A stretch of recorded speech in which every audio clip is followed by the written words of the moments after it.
Good evening. This is Heather, and thank you so much for attending this interview with me. I was just going to ask you some questions about being a servant leader. Yeah, nice to meet you, Heather. All right. Well, my first question that I have is basically just about what qualities you think an effective leader should have. I think that an effective leader is a servant leader and someone who is able to put the needs of those within their group above their own needs. Um, and I think that there's a difference between being a leader and being controlling because if you have trust with those who are under you, um, they will and have a mutual respect with them, you will just have a better experience. But if you don't have trust, you'll have to be controlling. So I think a good leader is respectful and also servant hearted.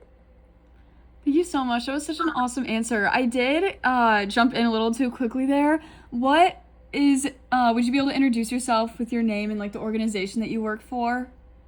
Yes, my name is Haley Stevens, and I am a Bright Lights Bible study leader. And I currently have a group in Searcy, Arkansas, with about 10 girls who are middle school aged from the ages of 9 to 15. Okay, that is awesome. I love that. All right, so my second question is what is the importance of trust in leadership? Um, that is a great question. I think, as I said in the last question, I think trust is super important, especially when it comes to respect. Being a leader, being a follower, you want there to be a mutual trust and respect. Um, Without trust, I don't think you'll be able to be an effective leader. You'll end up having to control the people who follow you or who are under you. And I think that trust just makes your group more successful. Awesome. And then my next question is what are the qualities of, or what are the qualities that the leader seeks most in an employee? I think that good leaders seek people who are good listeners and who are able to learn quickly. And I think people who are able to self reflect and see their own mistakes, own up to them, is very important. And I think owning up to your mistakes is something that's important to trust. And I also think that people who are team players and who are willing to better the group and be participative instead of bringing a group down is really important. Awesome. Thank you for that answer. My next question that I have is how does the leader's values guide the way that they lead and make decisions? I think that for me, as a Christian, I always like to follow the verse that says us to love our neighbors as ourselves. That's a value that I hold. So I think, as I said, the means for respect from earlier, and then also being loving towards those who are under you and showing them respect, is a good value to hold. That is just going to make the group that you are with have a better experience and be more successful. I love that answer. Thank you so much, Haley. My next question is okay, so my next question that I have is how does a leader's behavior, or if you have any examples of you, how does your behavior as a leader influence the culture of your team or your organization? Um,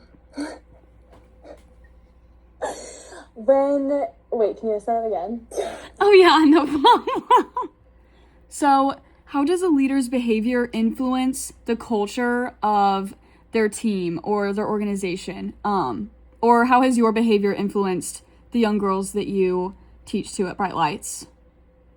Yeah, I think that the girls that I'm a leader over are at an especially uh, okay, I need to say that a different way.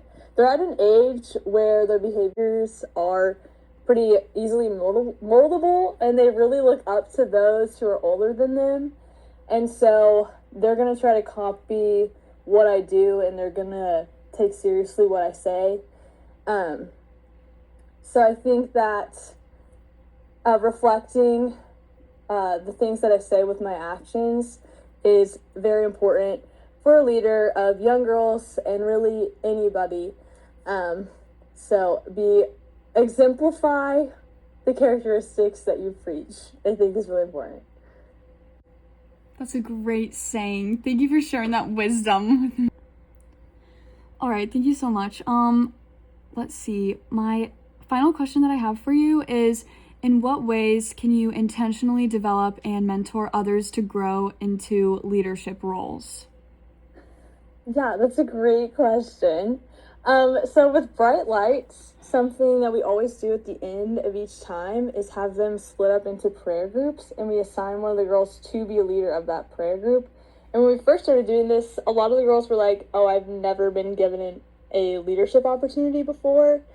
So something that I really try to do is give them opportunities to be leaders and to learn how to be a leader and to exemplify to them what a good leader looks like, so that they can step into that role and be confident and know that that is something that they're capable of.